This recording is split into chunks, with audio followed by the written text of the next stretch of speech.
here and I will call this Monday, December 2nd, meeting of the Public Works and Facilities Committee to order. Mr. Kelly, would you mind giving us a land acknowledgement, please?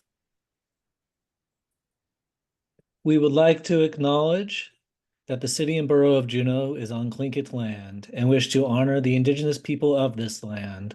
For more than 10,000 years, Alaska Native people have been and continue to be integral to the well-being of our community.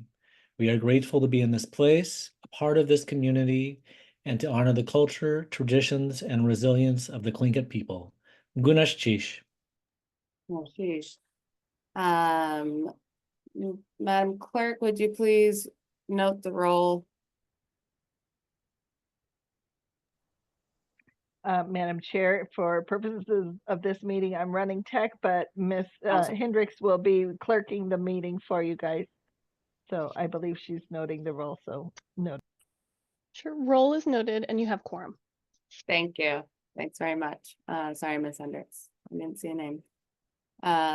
With that, we'll move on to approval of the agenda. Any requests for change or amendments? Not seeing any. The agenda is approved. Moving on to approval of minutes. We had the minutes from September 9th in our packet.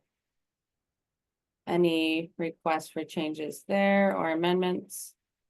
Not seeing any, so those are accepted as presented, which brings us finally to items for action. First up, we have a JPD roof replacement. Looks like a transfer and a closeout. So Director Koch. Thank you, Chair. This is a pretty standard, PWFC, we're always kind of moving money around, and this is a nice instance where the bid came in lower than we had anticipated. We've already moved some of that money around, but the project has been closed out. So we're really just asking for approval to move the money, that $288,836,000 back to Parks and Rec's deferred building maintenance for that CIP. Okay, thank you. And if there are no questions, I'm not seeing any hands. Would someone like to make a motion? Mr. Smith. Thank you, Madam Chair. I move that the Public Works and Facilities Committee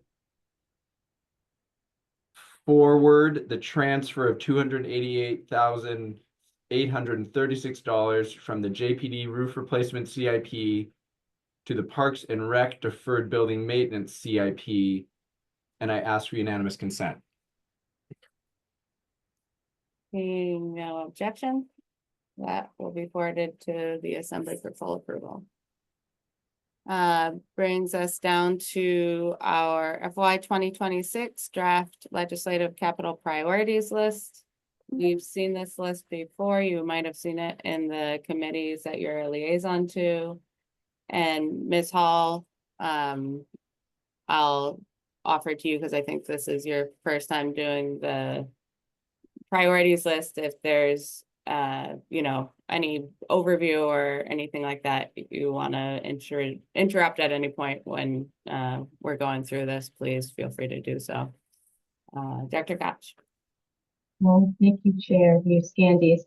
As the chair mentioned, this process has been around for a couple of years now, so I know that some of the assembly members here have participated in this. It's really like big picture. It's an aspirational list. So this is a list of projects that we think are really important to the community, but they're not funded. But the process of coming to this final list really helps us to advocate for those projects that are the most important to the community. So we use at the end point of this whole process, I'm sort of jumping to the end, like why do we even do this? And I'll back up about process. But we do it because we want a transparent process that will give us this list of projects that are important to the community, but they're not fully funded. And then we submit this list to the state when the legislature starts. The exact date for when they need the submissions into CAPSIS isn't set until the legislature convenes.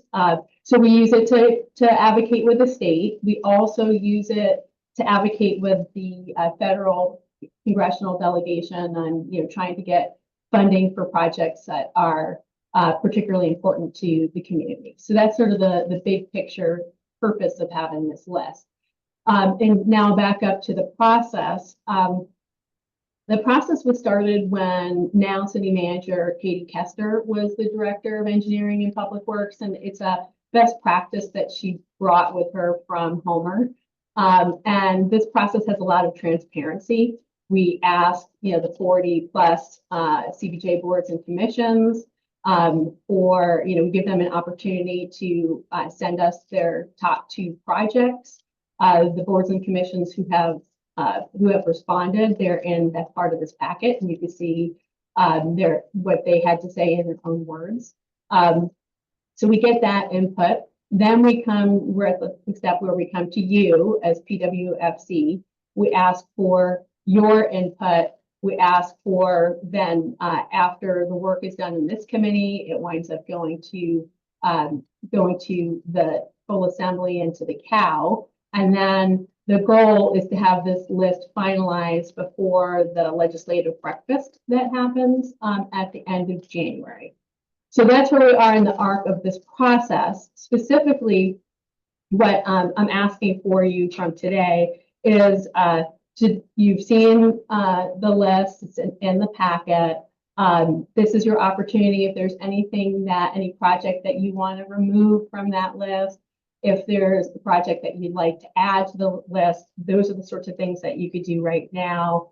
I also asked this year, the previous years we've had, these lists have had more than 20 different aspirational projects on them. Just given the importance of the Glacial Lake outburst flooding and all the time and attention that the Assembly and CBJ has paid to working towards a solution for that problem. My recommendation, and this is something I'm asking to see whether PWFC agrees with or not, is if also to make this a top 10 list this year instead of a top, 20 to 25 list. And the reason for that is the shorter the list, the more targeted and focused the list, I think the more powerful it is. But that's one of the recommendations that this committee today could discuss. And then ultimately, when you were finished with your deliberations, then we would move on to the next step of sending this to the list to the entire assembly and ask them to do some homework in the December 10th to December 20th timeframe. We really tried to get it before the holidays this year. It was a little challenging because we definitely have been, we've had unanticipated workload associated with the flood, but we still wanted to get it to you and have the assembly do that ranking in that timeframe. So I'll stop now and see if people have questions. Thank you, Director Koch. Mr. Kelly. Thank you. Director Koch, with your top 10 idea, are you expecting that we would specify which 10 we narrow it down to today, or that we just make the decision today to narrow it down to 10? Director Koch. Through the chair to Mr. Kelly, what I am asking for today is just to see if you agree with that concept of a top 10, not to narrow it to a top 10, because I'll just run the hypothetical, if PWFC agrees with this concept of moving towards a top 10 for this year, I would still send the full list to the assembly for ranking. And after all the assembly members rank, that's what how I would know what wound up in the top 10 versus the bottom half. And I would bring that back. The full assembly would see that. They'd know what the rankings were for everything. And then in that recommendation, if PWFC had agreed, I would say PWFC agreed for a top 10, you've all ranked.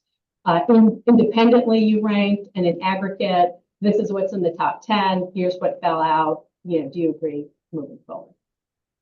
Thank you. For that, Mr. Smith. Thank you, Madam Chair. Understand the rationale behind trying to limit it. I also know there is work on the staff side to enter 20 projects into CAPSIS. I don't know how much tweaking that is, based on the information you already have versus just copy and paste, but I want to be cognizant and compassionate to that side. I guess okay, maybe this isn't so much a question. My thought actually is maybe we can do the ranking and then decide if we want to cut it, where we want to cut it off. Working in the legislature,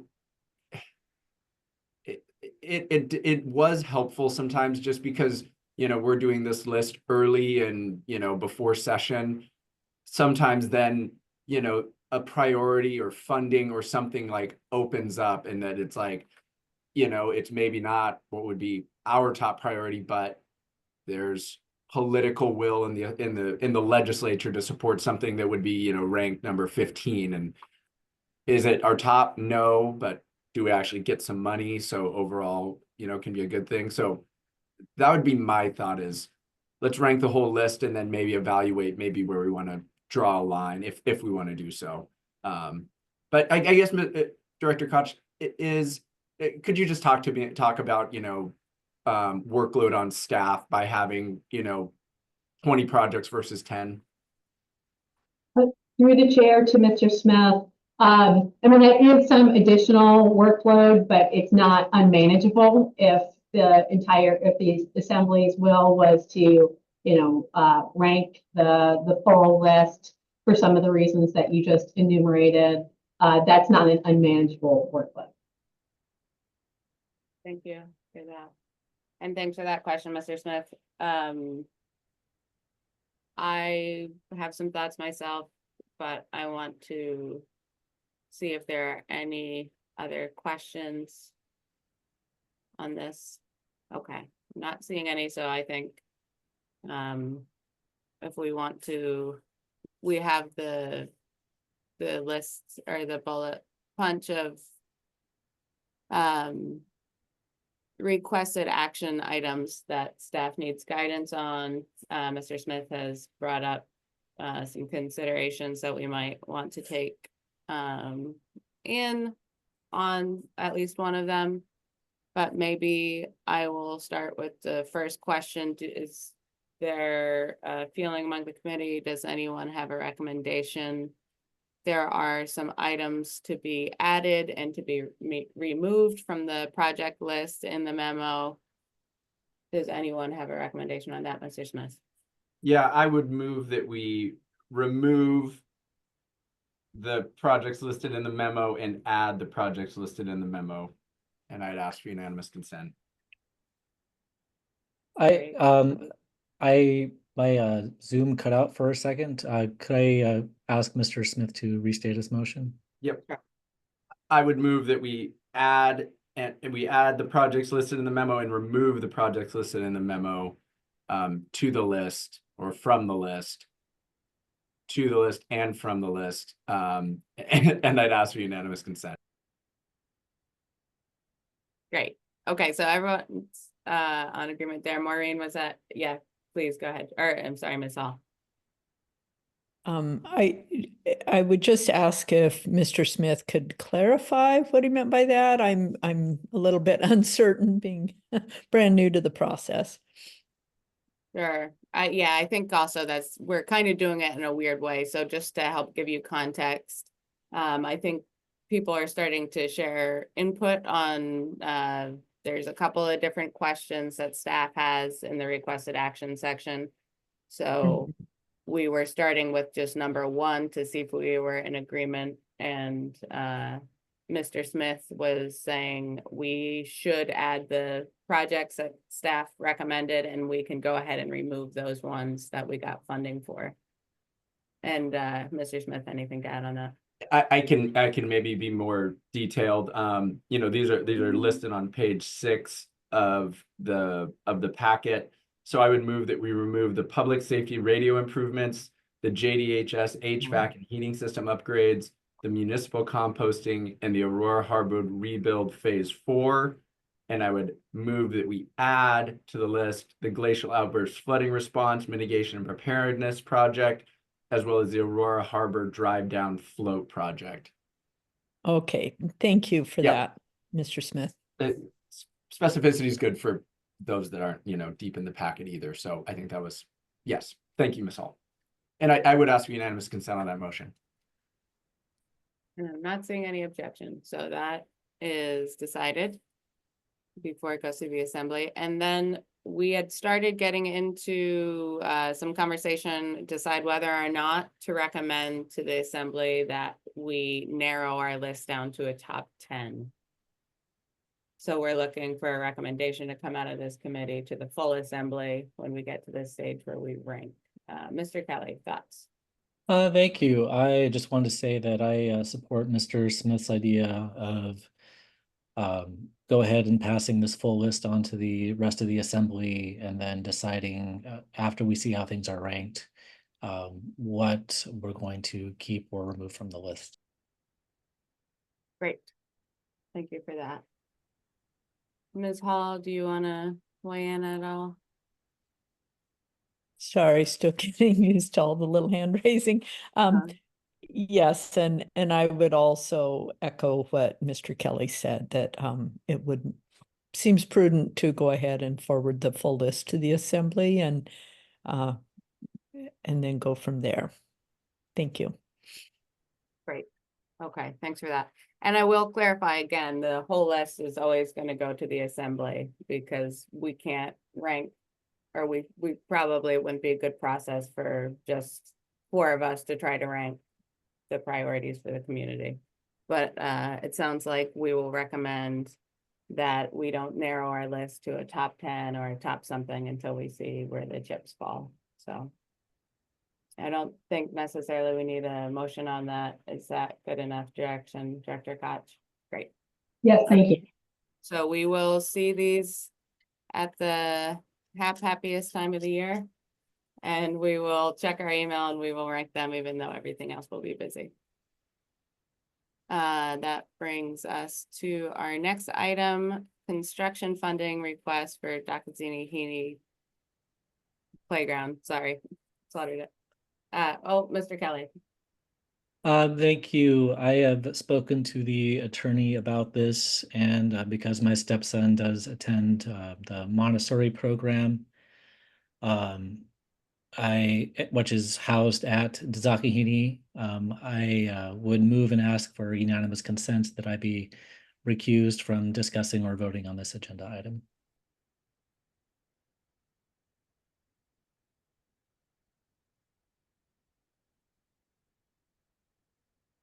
Chair, you're muted. Ms. Hughes Scandy. Thank you for that. Thank you for that, Mr. Kelly. We've heard that request, so I'm not seeing any objection to that. So with that, Mr. Kelly, you can hang out in your square and not discuss this item. Director Koch. Thank you, Ms. Hughes Scandy.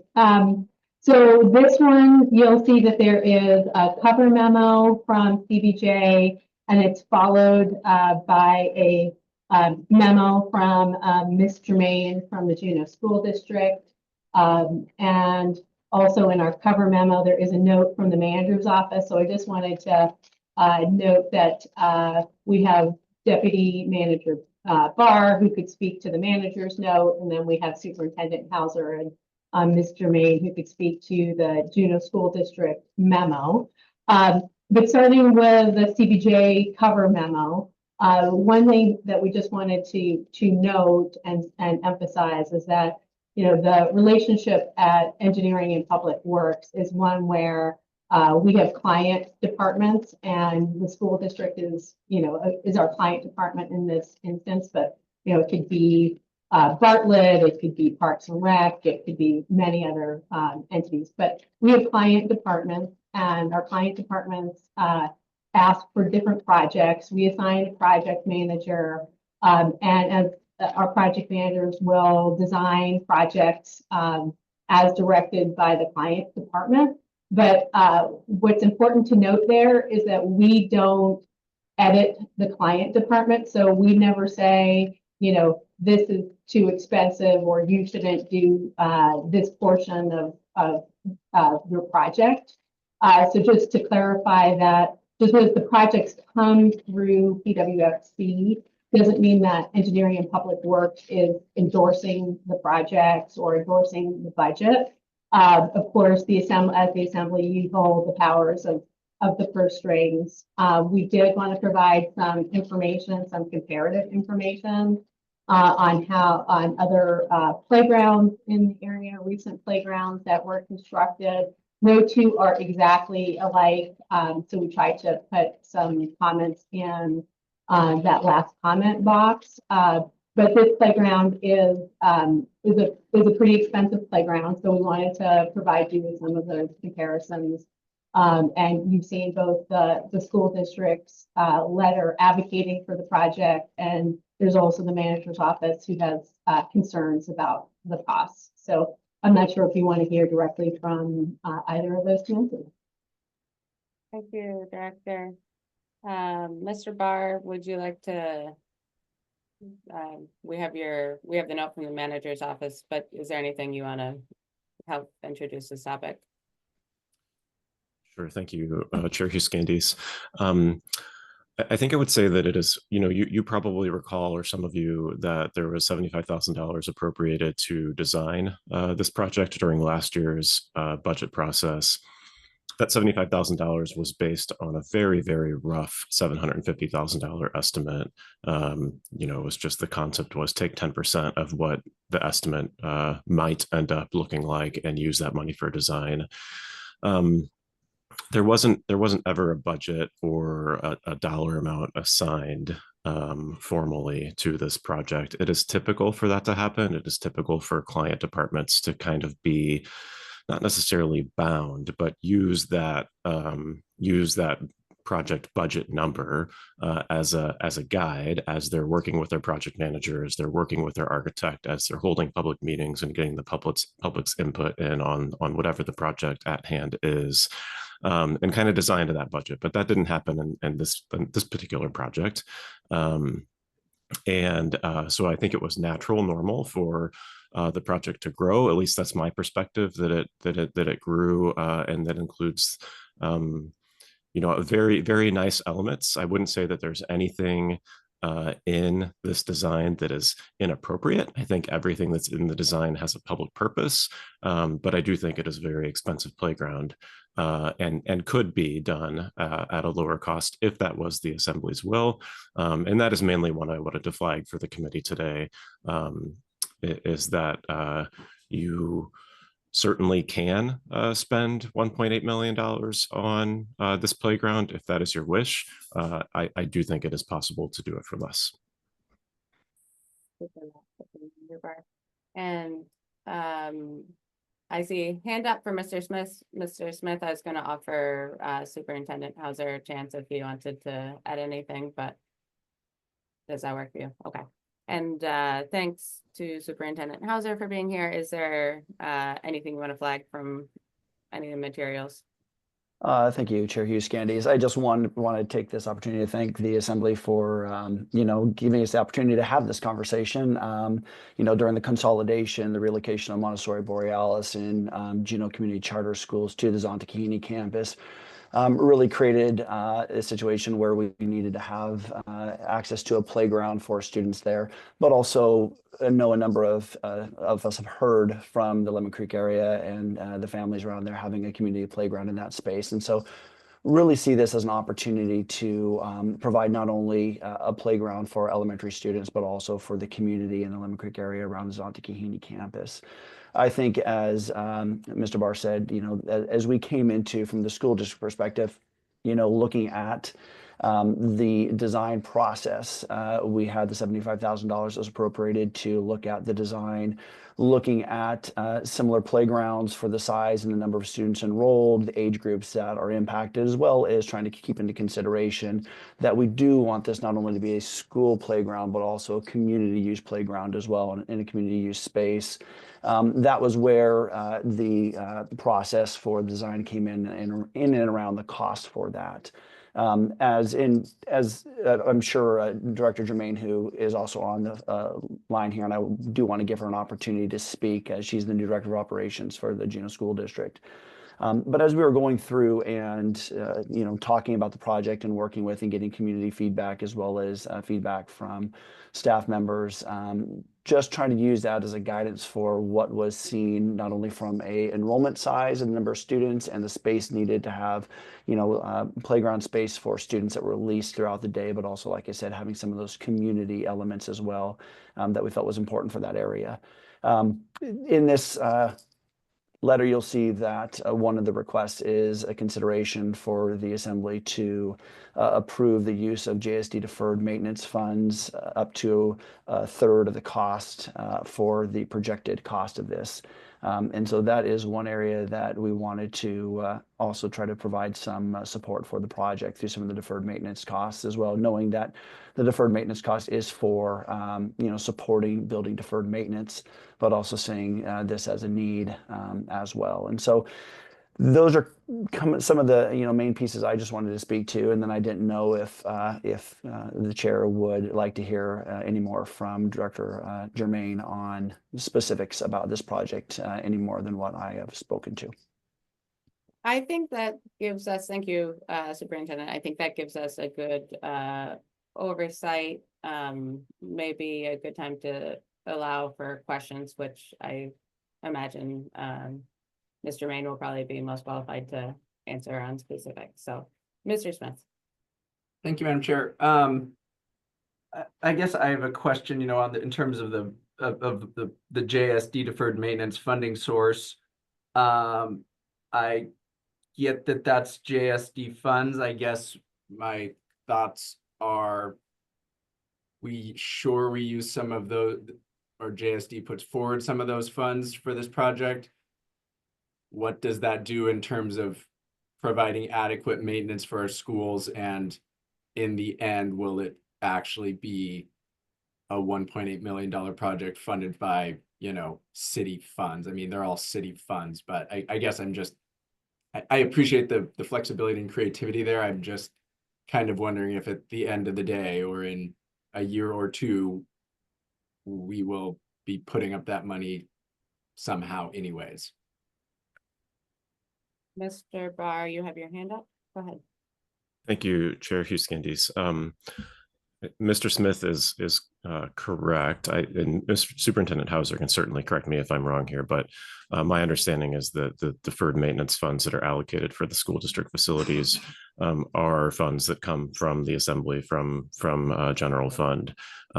Those monies are spent kind of in collaboration between the school district and engineering staff, and then also between school board members and assembly members through the school district facilities committee. Deferred maintenance projects are prioritized, and the highest priority projects are done kind of within that both elected official framework and that staff framework. And from a manager's office point of view, we certainly view that there are far more deferred maintenance needs than we have dollars for in that fund, both on the school district side of things and on the CBJ side of things, and wouldn't advocate that, although we certainly understand the rationale, because the needs for deferred maintenance are so significant throughout those buildings that ultimately are the Assembly's responsibility. Thank you for that, Mr. Barr. Other questions? I know Mr. Kelly is recused. If anyone's just joined us, Ms. Hall, do you have any questions? I just might add, seeing that granted Mendenhall River was 3 years ago, but that is also a community playground, and, almost significantly, 3 times greater the cost. So that's a concern, as well as the fact that the deferred maintenance, I think we've got a lot of unknowns with the buildings that we do have. And I think maybe scaling back this project to be a little more in line with some of the other recent playground construction projects would be prudent. Thank you. Okay, thanks for that, Ms. Hall. Kind of getting into conversation, so I'm gonna jump in, just to ask one quick question before and then we can finish getting into conversation. When we did that 750 or 75,000 appropriation for the design, thank you. I appreciate knowing that the 10% sort of, I didn't know how generally to scale up from a design cost. One of the things we talked about was the idea that, yes, it would be nice if this was a community playground, or, oh, that would be, a great kind of two birds situation. But we also talked about Project Playground and some of the private fundraising efforts that had gone into it. And then we do have a couple of service organizations, I guess I'll call them, like Rotary, and I see other people who do kind of parks and playgrounds around town. As part of this process so far, working with the project manager and then those neighborhood meetings, prioritization with the schools, I think this is a question for either Ms. Germain or Mr. Hauser. Has there been any coalescing with that, or was that part of the conversation at all? Thank you, Chair Hughes-Candies. I would say that through the design process, our focus has been really on getting some feedback on the design of the project and looking at available funding. I know that early on in the consolidation process and the conversations around the playground, I was reached out to by a couple of organizations about a possible interest in supporting that. It didn't go much further than that. So to say that we had firm commitment on any costs or a commitment of labor, or I would not be able to give anything along those lines. But I know there were some conversations that happened early on. We've really been focusing on the design aspect and trying to put together the playground and look at the funding for it. We do have students currently residing in Zonta in the Montessori Borealis, Yokosuka Kahidi, and Juneau Community Charter School. And so, I know they're excited to have access to a playground and, in a timely manner. And so that's something we're also really trying to focus on, that design. And then, of course, depending on the conversations that come from today, potentially looking at further conversations from a community support perspective with some of the local organizations like Rotary or other groups. I would turn it over to Director Germain if she had anything to add to that, if there were other side conversations that maybe I was not aware of.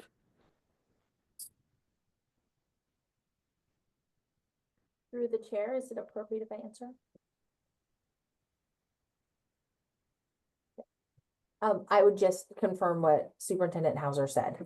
We haven't had firm commitments from any community groups, other than there has been specific interest regarding the Gaga pit and even the community garden area for Montessori Borealis. And I think other projects like that would be ideal opportunities for the community to support.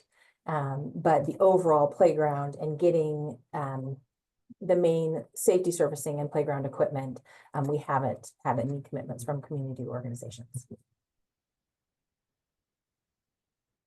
Hello, sorry to interject, but I just got a text from Alicia that her power went out.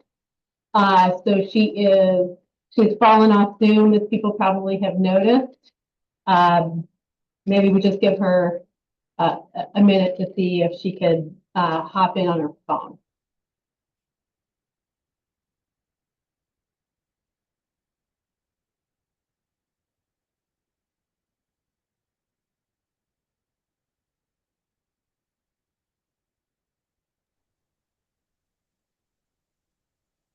And Mayor Weldon has raised her virtual hand, so I'm bringing her over at this time.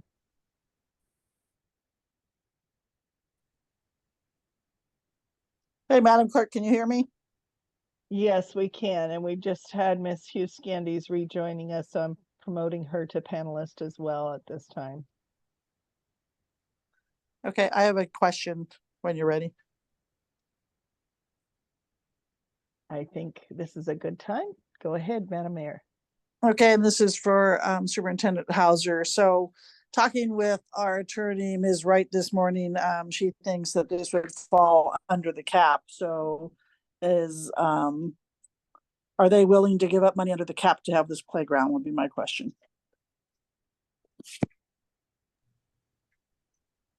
Through the chair, I guess I would have to, I can't, obviously, that would be a board discussion that the board would have to discuss as far as moving forward with the request to the assembly. If we're talking about money that would, if you will, fall under the cap and pull from the general fund, if it were funded through the general fund.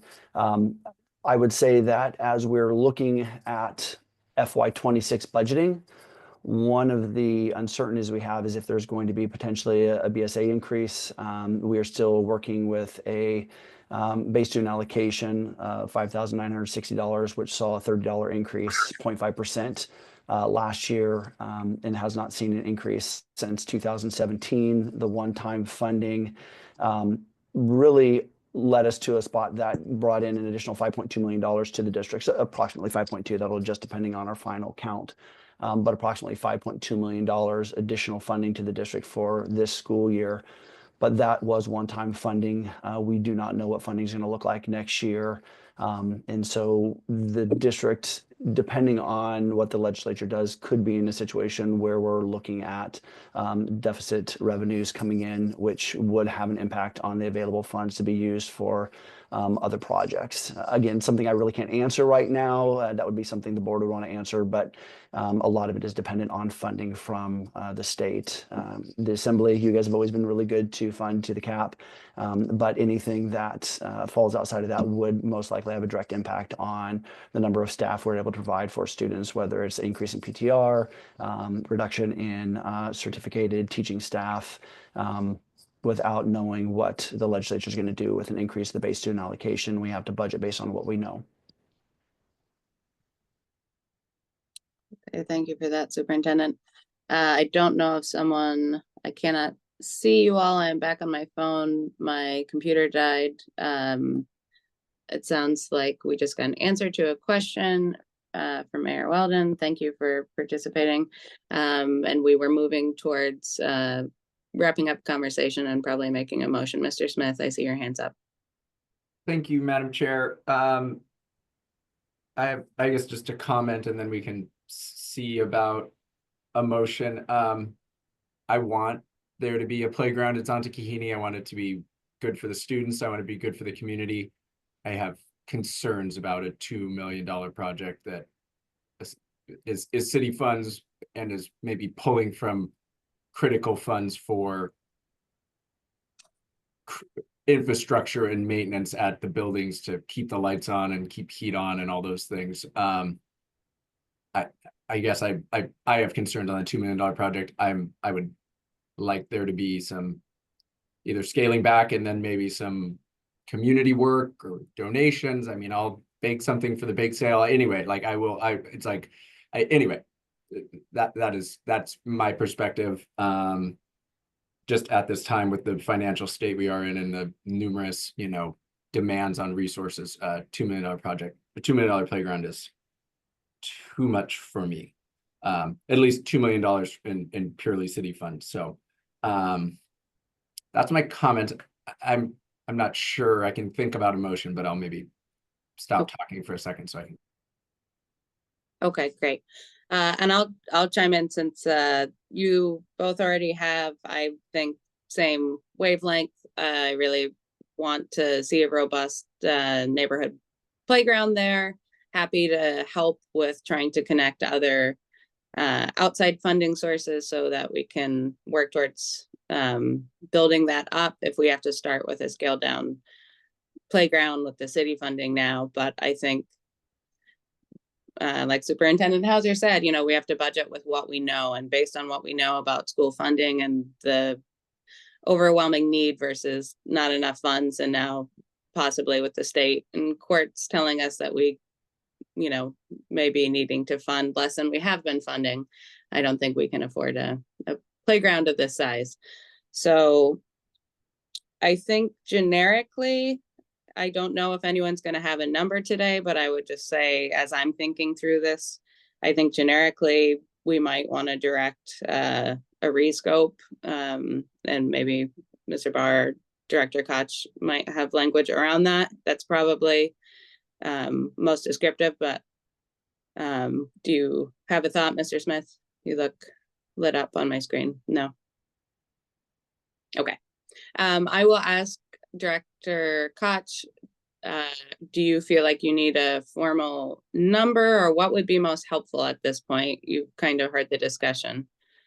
Yes, thank you, Chair. I just wanted to also add, before I answer your question, on the CBJ cover memo, just wanted to note that, and I apologize, I'm sure I'm going to mispronounce this, but the Gu Wu Yi, the Fun Place Park, that is in Lemon Creek, that's a neighborhood park, and also Eagles Edge Park will be constructed in the spring, and that will also be constructed in Lemon Creek, just in terms of, as it is relevant to the conversation about, you know, serving the Lemon Creek community. There are these, Sigu Wu Yi is a renovation. Eagles Edge is going to be starting in the spring, and that's relatively new. In terms of your question about, you know, redirecting the scope and whether or not there's a particular number, once again, that's a little bit hard for us at Engineering and Public Works to necessarily pick the dollar value, but just looking at, you know, the cost comparisons in the CBJ cover memo, I mean, and we tried to escalate them to today's dollars to make a fair apples to apples comparison. I mean, the very most expensive park was 1.3 million. So I would imagine that you would want something, you know, under that dollar value, or that seems like that's a cap, but that's of course an assembly discussion. But we wanted to let you know the kind of the last most expensive playground, and this one eclipses it by quite a bit. Thank you for that, Director.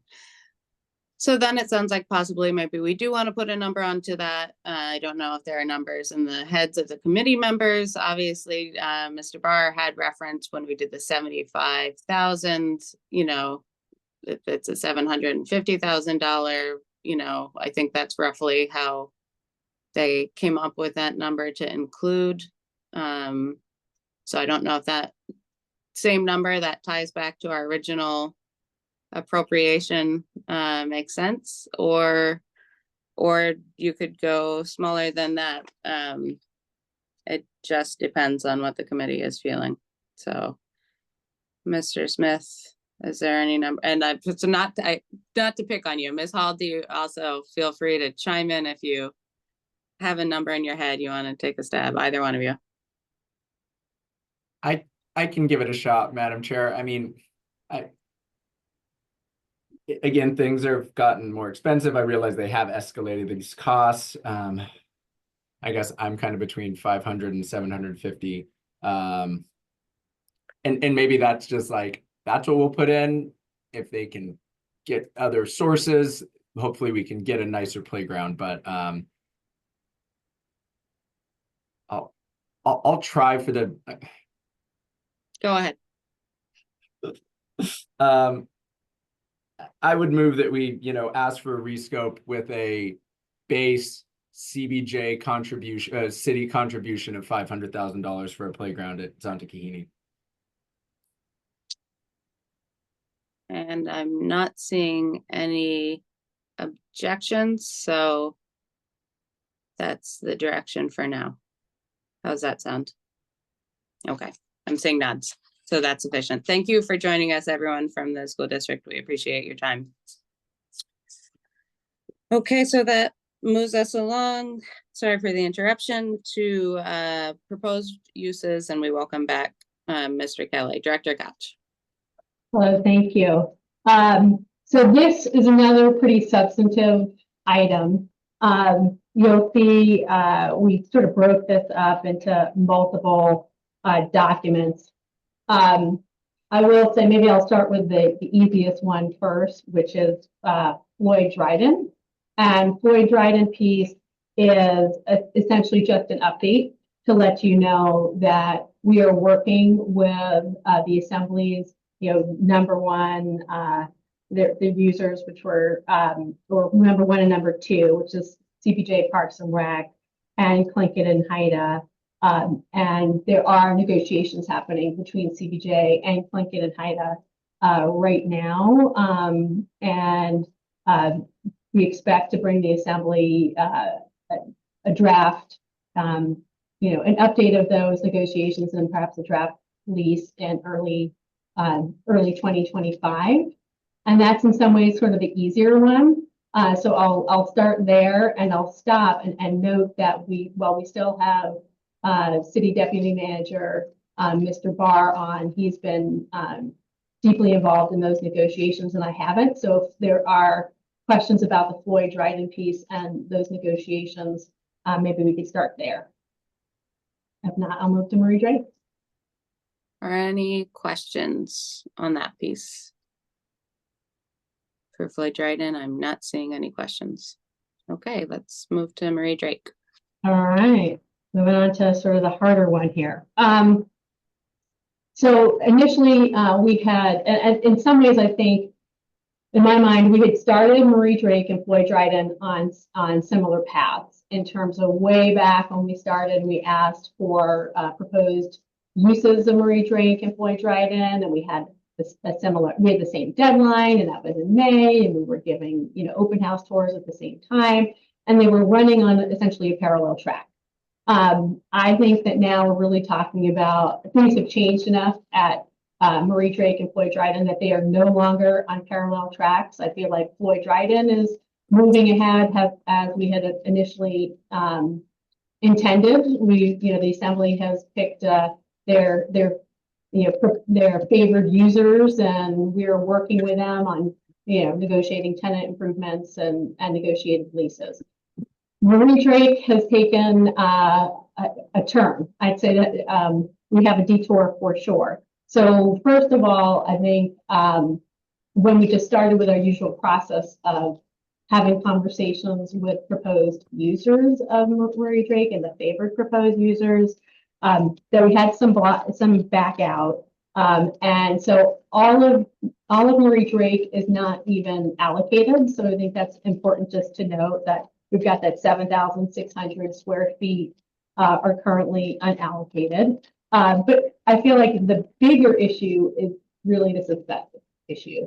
So as CPJ is taking over not just the ownership, which CPJ has always owned these buildings, but the operation of the buildings.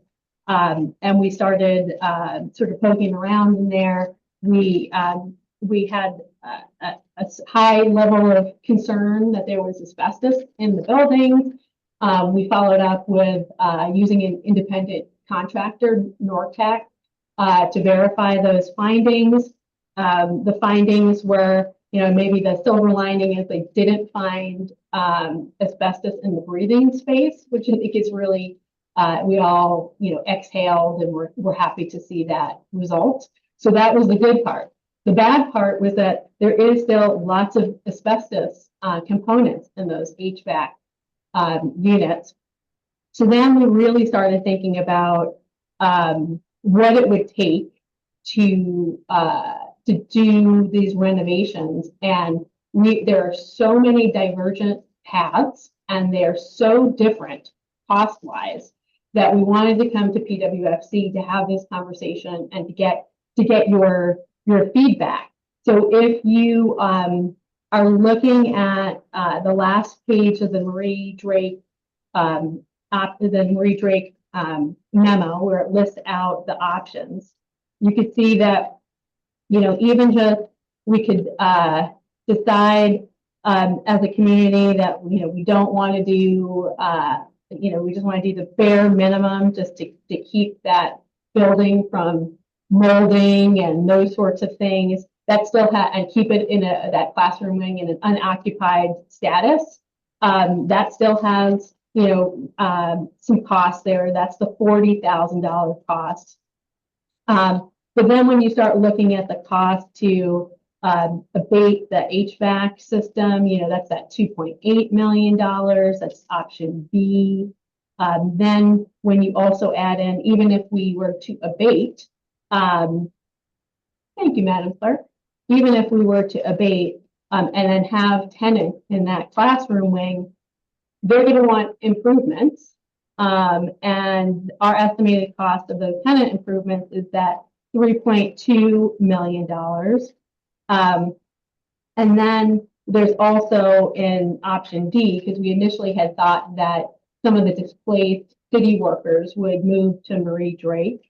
And cost to convert that to an office space is still over $1 million. So we really started kind of broadening our thinking, and when we realized these really high numbers for abatement. We're still in a situation in this area where we know there's not enough parking. There's not enough parking for the high school, which is of course has a higher enrollment, and they're combined.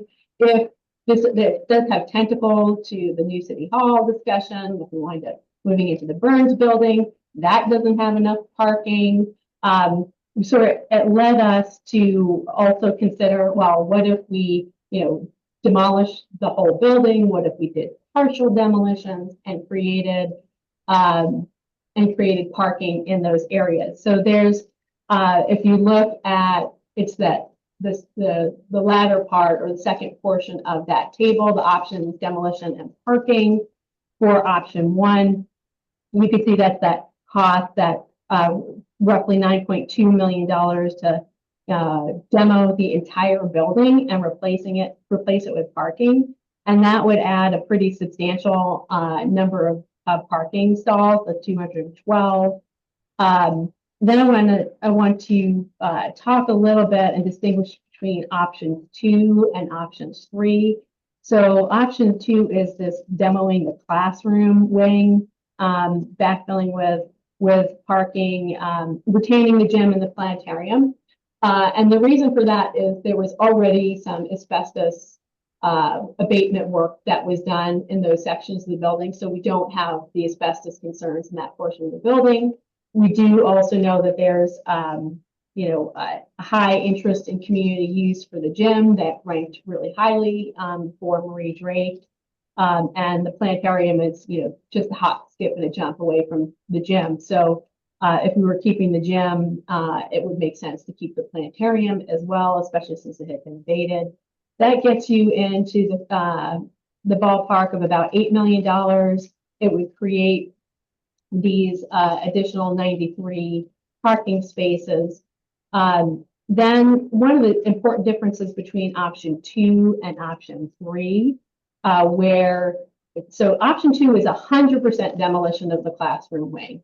Option 3 is only 80% demolition of the classroom wing and still backfilling with parking. It's a partial demolition, not surprisingly, it only creates 70 spaces versus 93 spaces. So you don't create as much parking. However, you retain the boiler room and in the basement of Marie Drake right now, you have an IT hub that serves both CBJ and the school district. So demolishing that would be really problematic. It would be expensive. Then we'd have the question of, where else do we find a space to put this IT hub? So that is really concerning. And then we've got option 4, which is, gutting the building to down to the structure and doing a renovation, which our architects think would be, that's to me throwing good money after bad. That's going to be astronomically expensive for a building that is, built in the 60s and, maybe it's subpar in other ways. So from my perspective, my recommendation is option 3, because it retains that that space for the IT hub, which I think is critically important. It also makes room for building maintenance. So that's CBJ Parks and Rec building maintenance, and then they could vacate Mount Jumbo Gym, and then that could be another building that's available for community use.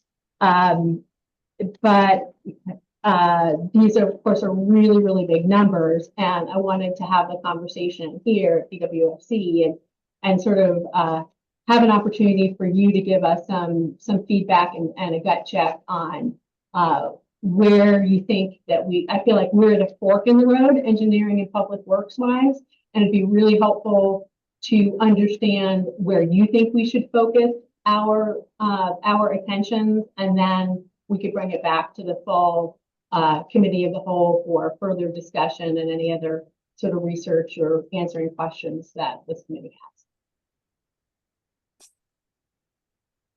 has. Okay. Thank you for that, Director. Do want to note the time. We had a little hiccup in the middle of it, but it is 1:08. We started at 12:10. Just looking for a head nod. Are people going to be able to stay a little bit to discuss this? And if we don't get where we need to go, we can keep it in committee. I'm not worried about that at all. Mr. Smith, go ahead. Thanks for the time check, Madam Chair. Director Koch, I guess just a question on something you mentioned, like, you know, it does show that option 3 is a more expensive total project cost, but does that not include having to, you know, resituate the IT system somewhere and the cost of doing that, and then the new, you know, the new heating and ventilation system that would have to go in? I'm sorry if I missed it in your memo or your words, but I guess I'm kind of wondering, is that like the full cost to do the thing, or is this mostly just to, you know, demo, abate, whatever? Anyway. Through the chair to Mr. Smith, that's a great question. That $10 million, so maybe I would say option 2 versus option 3. Option 2, where there's a demo of that classroom wing, which would mean that the space that the IT hub is located would be demolished. The cost for like finding a space and relocating it and rebuilding it and all those pieces is not included in that $8 million. And that is something that we could, you know, of course, come back to either this committee or the committee of the whole with what those estimated costs would be to relocate. And of course, then the other question would be, well, where would we relocate it? Because it has a pretty big footprint. But I do appreciate, you know, I think what you're driving at is thinking about the full costs of the project. And that relocation for the IT hub is not included in that $8 million. So I sort of hesitate to put a number on it, like on the fly, but I would qualitatively say it will be expensive and it will be challenging to find a space large enough to relocate it to. Thank you for that. Follow up anything, Mr. Smith? Okay. Mr. Kelly, Mr. Smith, go ahead. I just had another question / comment if none of the other assembly members, but I don't want to jump them. I'm not seeing any hands, so go ahead. Thanks. I you know, as I was reading the packet and thinking about this over the weekend, I was kind of like, you know, a couple things that came into my mind were we haven't really had a public process about demolishing the building, or could there be another use in the existing building, or is parking the highest need for the area? But I guess as I've kind of thought it through and talked it through, it's like, who really would want to take a building with asbestos and all this type of thing? So I'm like, that's probably not an opportunity. I guess my question just may be, you know, is parking the highest use when we have things like, you know, childcare? But again, probably unlikely that anyone would want to get in there again without we'd probably just finding another site or doing something else would make more sense than trying to jerry rig this building and abate it so that use could be done. So I guess I've worked through my first two questions. I guess my third one is, does staff feel that additional parking in this area is the best use of that space? Ms. Gotch. Through the chair to Mr. Smith, I do think that this sort of middle ground makes sense in that there is a really high need for parking in this area. We're really constricted. So that would create some parking, but still retain the pieces of the building that have already been remediated, that have a lot of use and a lot of value. And just thinking about your comment about childcare, AEYC was one of the proposers for Marie Drake, and originally they had wanted both office space and space to do childcare. They withdrew their request for office space. They're still interested in doing childcare in there, but they're concerned that they may have the challenge getting a license, given some of the other uses that are there. But we do have one. I just want to throw it out there that there is one entity that's interested in childcare in that facility. I just think that the costs of the renovation are pretty high, and the mid case achieves the right balance. But that's just my perspective, and that's why I wanted to hear from the assembly. I see. Thank you, Director Koch. I see Mr. Barr has his hand up. Is this a follow-up to Mr. Smith? If so, please go ahead. It is. Thank you, Chair. Just a quick comment on the childcare piece. The renovation, Director Koch is correct. The renovation costs for Marie Drake would be extreme. We'll face renovation costs, and so will Tlingit and Haida and Floyd Dryden, and we're not dealing with asbestos there, and those will be high as well. Okay, thanks for that comment. That gets into my my own questions. Oh, but I see Mr. Kelly has. So if we're still on questions, go ahead, Mr. Kelly. Oh no, I was gonna go into comments, but I can wait if we're still on question. You've just hold out for just 1 sec. Thank you. Mr. Smith, are you also trying to get into comments, or do you have a question? Well, I was going to make a motion, but we'll do it. Okay, please hold. And I recognize it's 1:15. I talked with Director Koch ahead of this. The information items are good news and news to know, and I think she can be fast on that. But I guess we'll see what your motion is. But Mr. Barr, you just referenced abatement costs being super high. I'm curious if you're referencing something else. We have our options for retaining and our options for demolition and parking. We do see some abatement costs there in the total project costs, and those are lower than the destruction costs. So I just want to verify that you mean it's high for an abatement, or what you meant by that. Thank you, Chair. Abatement projects, I think, are when you're talking about renovating for childcare space, introduce new complexities. So when we're abating for the purposes of office space, we're not abating with the idea of young children occupying that space.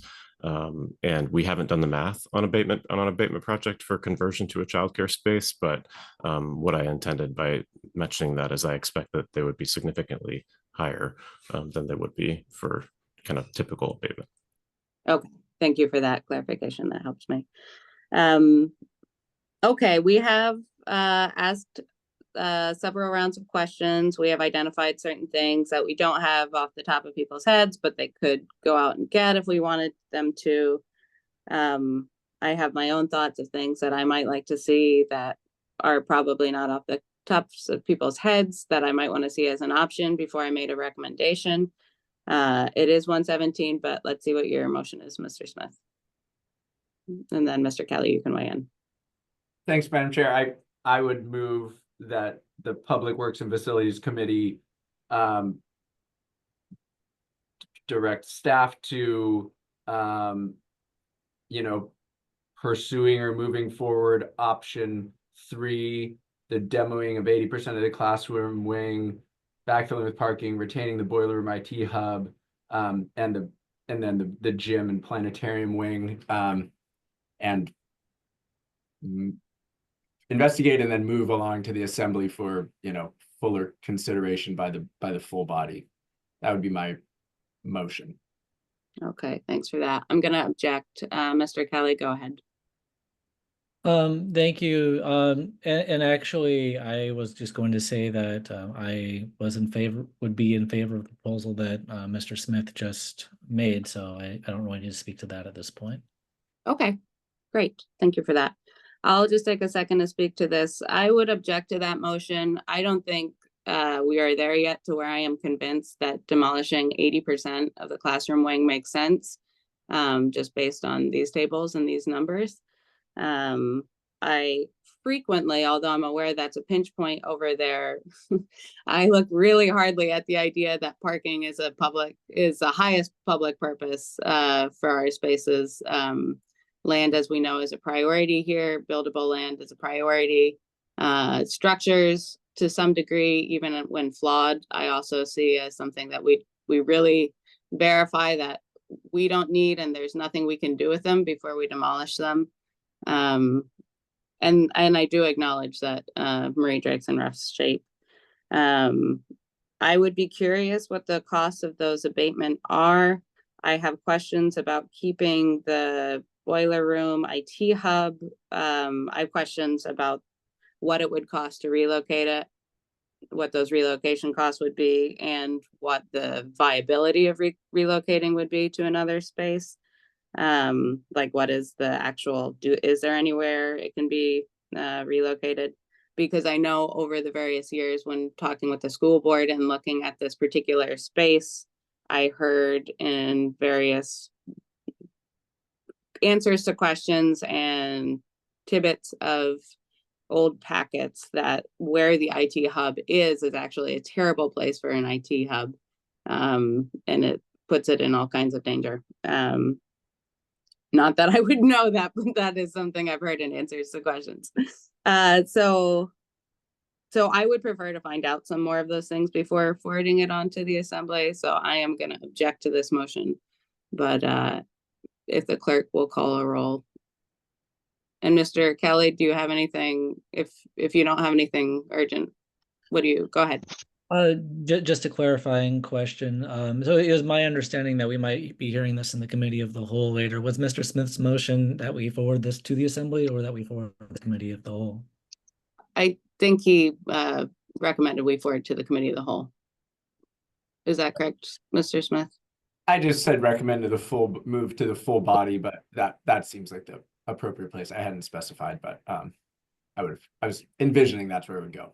Okay, great. Will the clerk, we have a motion and objection. Will the clerk please call roll? Mr. Smith, Yes. Mr. Kelly, Yes. Mrs. Hall, Yes. Chair Hughes Candies. No. Okay. Motion passes and we will see this again. And that brings us to information items. Director Koch. Yes, thank you. And I promise to be brief. The first one is the Diamond Park Fieldhouse, and that's also just good news. Because I don't like to just come to you when we have to say, oh, this project costs more money and we need to move money around. Because I feel like that's imbalanced. So it's also good to know when projects cost less than we thought they'd cost. We have this $200,000 that will be returned to the sports field CIP, and that project is done. That is great news. All right. Not seeing anything, so please move on. Okay. Then Capital Transit, also keep it short. Because people have seen that we have these electric Gillig buses that are coming into town. We had ordered 7 buses. We have 6 of the buses. We have contracts in place for all the charging infrastructure, which of course is necessary infrastructure to run the buses. So that's all exciting. And those those projects came in, those bids came in under what we had estimated as well, so also good news. Our timing is a little bit off in terms of, obviously, we would want all of our charging infrastructure to be fully in place before we got the buses, and that it's sort of happening simultaneously. But we have a solution for that. It fits within our budget because our bids are low. We have 2 mobile chargers that are arriving this month, and we expect to see a couple of the electric buses and revenue service starting next month. Fantastic. Mr. Smith. Sorry, I know we're tight on time. I just a question or just a thought, like, I'm not sure if we're expecting any operational costs savings due to the electric buses. You know, I've heard they are cheaper to maintain. So anyway, I know it's maybe a little too early for us to see that, just due to the issues we had with the first bus. But anyway, just a comment.